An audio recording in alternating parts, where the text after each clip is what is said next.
Salut à toutes et à tous, j'espère que vous allez bien. Vous rappelez de ce rapport de Politico que je vous avais partagé la semaine passée.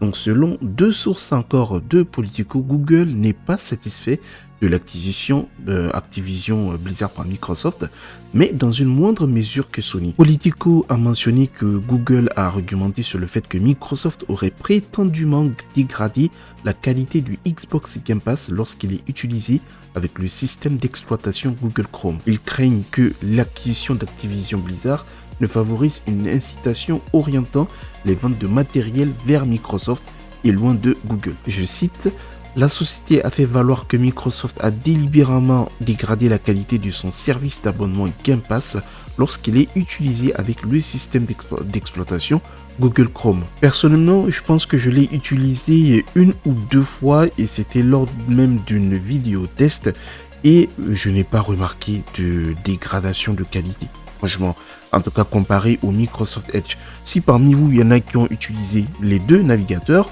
et qui ont vu que la qualité est meilleure sur Edge que sur Google Chrome, n'hésitez pas à nous le dire dans les commentaires. D'ailleurs, il n'y a même pas longtemps, donc environ un mois, sur Reddit, il y a un employé Xbox qui avait mis un message pour dire: bonjour, nous venons de publier un ensemble d'améliorations de performance sur Xbox Cloud Gaming pour les joueurs jouant via un navigateur sur les appareils Linux et Chrome OS. Vous pouvez vous attendre à une résolution plus élevée et à une expérience de streaming plus fluide. Je ne vois pas pourquoi Microsoft va dégrader la qualité de son service via un navigateur autre que le sien juste pour pouvoir ramener des joueurs, alors que le but c'est d'avoir justement plus de joueurs. On continue l'actualité avec Rio Games qui pourrait apporter son jeu Valorant sur Xbox. Alors cela est parti d'une nouvelle offre du développeur via le site Hitmarker qui est à la recherche d'un concepteur de jeux senior pour aider à mettre des produits de jeux sur console sur le marché. La description du gestionnaire de conception de jeux a fourni quelques détails supplémentaires, notant comment le gameplay serait adapté à une manette de jeu. En tant que game design manager pour console, vous aiderez à définir une vision et guiderez les concepteurs pour amener Valorant sur de nouvelles plateformes. Vous serez responsable du respect des principes de conception qui définissent Valorant sur PC, tout en le transformant en jeu de tir tactique définitif pour console. Grâce à votre leadership et à vos conseils, l'équipe de conception adaptera le gameplay PC très difficile pour mieux fonctionner pour un public jouant sur une manette de jeu. Cependant, il n'y a eu aucune mention officielle d'une sortie console à ce stade et il n'y a pas eu non plus de mention appropriée de plateforme ou d'une date de sortie. Cependant, Rio a mentionné comment il prototypait Valorant sur les consoles. D'ailleurs, ils sont en bon terme avec Microsoft et Xbox, ayant déjà publié que Valorant ainsi que les League of Legends, en tout cas les jeux Rio Games, arrivent sur PC Game Pass. Si vous êtes Xbox Insider ou même si vous ne l'êtes pas, sachez qu'il y a une enquête qui est disponible au niveau de l'application Xbox Insider Hub pour donner votre avis concernant la prochaine interface Xbox. Alors, je pense que c'est disponible dans Aperçu. Moi, j'ai déjà répondu. Non, c'est dans Activité. Ah, il y a même une nouvelle enquête ici. Alors, vous descendez. Moi, j'ai déjà répondu, hein, donc je vous mets ça ici. Donc, c'est enquête sur le tableau de bord. Donc, vous avez de petites questions qui sont là. Est-ce que vous êtes satisfait de l'écran d'accueil? Est-ce que l'écran d'accueil est rapide? Voilà, vous dites d'accord ou pas d'accord. Vous voyez juste à droite, moi, ce que j'ai mis. Par exemple, est-ce que je suis satisfait? J'ai dit absolument pas d'accord. Est-ce qu'il est facile de trouver de nouveaux contenus intéressants sur l'écran d'accueil? J'ai mis oui. Bon, ouais, voilà. J'ai mis ensuite, le contenu de l'écran d'accueil est personnalisé pour moi. J'ai mis absolument pas d'accord. Qu'est-ce qu'ils ont mis?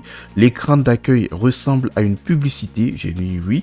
Il est facile de découvrir un nouveau jeu à jouer à partir de l'écran d'accueil. J'ai mis ni d'accord ni pas d'accord. Ici, ils disent à quelle fréquence faites-vous défiler vers le bas sur l'écran d'accueil. Moi, j'ai mis rarement parce que même si je veux voir les jeux qui arrivent dans le Game Pass, quoi que ce soit, bah, je pars sur l'application directement. Sinon, pour les jeux, bah, je regarde dans ma bibliothèque et puis voilà, c'est tout. Et qu'avez-vous actuellement sur l'écran d'accueil que vous avez choisi d'ajouter? J'ai mis aucun élément. Et puis, avez-vous un abonnement Game Pass? Oui, je suis satisfait de la valeur du Game Pass. Je me dis d'accord ni pas d'accord. Et y a-t-il autre chose que vous aimeriez nous dire sur l'écran d'accueil? Moi, j'ai dit que j'aimerais que ça soit plus simple. Il y a moins de vignettes pour qu'on puisse voir l'arrière-plan, permettre de personnaliser l'écran d'accueil de A à Z. Alors, ce que je veux dire par là, c'est quoi? Par exemple, ici, toutes les options qu'on a, que ce soit ici rechercher, les paramètres, les vignettes, je veux qu'il nous donne la possibilité de placer tout ce qu'on veut. C'est-à-dire, il faut que ça soit disponible.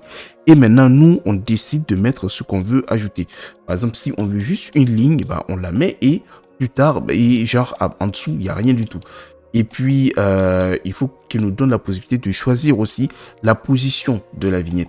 Ici, regardez, par exemple, ça a été fait. Attendez, c'est où? Voilà, mais là, ici, application ou bien les jeux, vous voyez bien la taille de la vignette. C'est un paramètre qu'ils ont ajouté ici. Donc, vous voyez, si je mets la taille grande, regardez ce que j'ai. Donc, j'ai voilà, deux applications que je peux voir. On va dire 2,5 voilà, ou 2 tiers. Et là, je suis obligé de défiler pour voir. Alors que si je mets taille petite, regardez le nombre d'applications que j'affiche. 1, 2, 3, on va même dire presque 4, quoi. Vous voyez? Alors que tout à l'heure, c'était 2 et quelques, 2 tiers. Là, vous voyez, j'ai plus d'infos. J'ai pas besoin de défiler, de trop défiler pour voir ce dont j'ai besoin. Vous voyez? Et pareil pour les jeux. Donc, des petites vignettes comme ça, on peut en avoir au niveau de l'écran d'accueil. Là, vous voyez, soit ils nous mettent une vignette à... on va voir c'est où. Alors, voici cette taille. Vous avez la forme rectangulaire. Ici, vous avez la forme carrée. Et ici, on voit que c'est, je pense, la taille moyenne. On doit avoir de petites tailles quelque part, des vignettes de petite taille. Voilà, par exemple, des petites tailles comme mes jeux et applications ou bien Microsoft Store. Imaginez si c'est ça que vous avez sur votre écran d'accueil, ça vous permet d'avoir plus de trucs. Parce que vous voyez, mais des vignettes de grande taille comme ça, moi je vois que c'est pas nécessaire. Ça prend de la place, ça cache l'arrière-plan. Dites-moi ce que vous en pensez. En tout cas, n'hésitez pas à vous inscrire Xbox Insider et puis à remplir l'enquête, voilà, à faire le rapport pour donner votre point de vue. C'est comme les élections. Voilà. S'il y a des gens qui répondent et que finalement ils ont ce qu'ils veulent et que vous n'avez pas ce que vous voulez, il ne faudra pas vous plaindre. Allez, on va terminer cette vidéo avec les jeux qui arrivent sur le Xbox Game Pass. On a donc Insurgency Sandstorm qui est un jeu de tir Xbox unique et une explosion absolue à jouer lorsque vous maîtrisez vraiment ses mécanismes de base. Alors que le tournage proposé ici ressemble peut-être le plus à quelque chose comme Rainbow Six Siege ou bien PUBG sur console, Sandstorm se taille sa propre niche en offrant un jeu de tir authentique à travers un large éventail de modes de jeu, y compris beaucoup d'actions coopératives pour ceux qui préfèrent un jeu gameplay PvE. Ces mécanismes de tir impitoyables ne conviendront pas à tout le monde, mais le jeu récompense ceux qui apprennent vraiment à y jouer, ce qui en fait l'un des jeux de tir à la première personne les plus satisfaisants sur Xbox aujourd'hui. Les points positifs du jeu, c'est qu'on a un gunplay fantastique qui fonctionne bien sur les manettes, mais prend du temps à maîtriser. On a une belle gamme de modes de jeu avec plus qu'assez pour profiter en coopération et en PvP. Il y a des mécanismes robustes mais satisfaisants et qui récompensent ceux qui ont la patience d'apprendre. On a les 60 FPS qui sont sur Xbox Series X et S et bien évidemment il arrive sur Game Pass. Pour les points négatifs, c'est qu'on a une absence d'une campagne solo appropriée et on n'a pas beaucoup de récompenses de progression et de raisons de revenir en plus du gameplay de base. C'est un jeu que j'avais déjà joué personnellement et je vous le dis, ce n'est pas comme du Call of Duty où on peut courir en arrière de temps. Non, là vous avez vraiment l'impression que vous êtes dans un jeu réel. C'est un truc de ouf. Franchement, en tout cas quand il va arriver le 29, n'hésitez pas à le tester. Ensuite, il y a Soccer Story qui est un RPG, un monde ouvert axé sur la physique qui arrive aussi à la même date, le 29 novembre. Selon l'équipe de développement, cela fait un an que les Calamity a déchiré les fondements même du football tel que nous le connaissons et depuis lors, Soccer Inc. sait s'assurer que personne n'a été autorisé à regarder un ballon de football et encore moins à le frapper. Le football a peut-être été interdit dans le monde entier, mais maintenant, il y a de l'espoir. Un ballon de football magique vous a choisi notre sauveur du soccer. Soccer Story est un RPG d'aventure axé sur la physique où chaque problème peut être résolu avec votre fidèle ballon magique. Enfin, il y a Warhammer 40 000 Dark Tide qui arrive le 30 novembre. Vous allez combattre avec vos amis contre des hordes d'ennemis dans une nouvelle expérience Warhammer 40 000 conçue par les développeurs de la franchise d'action coopérative la plus vendue et primée Vermintide.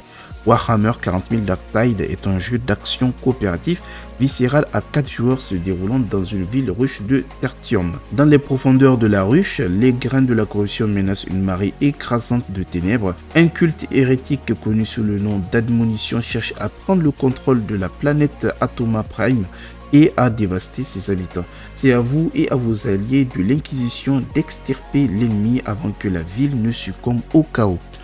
Voilà, les amis, c'est la fin de cette vidéo. J'espère qu'elle vous a plu. On n'oublie pas bien évidemment le petit pouce bleu, les abonnements, les commentaires. Et sur ce, moi je vous dis à la prochaine. Salut, salut!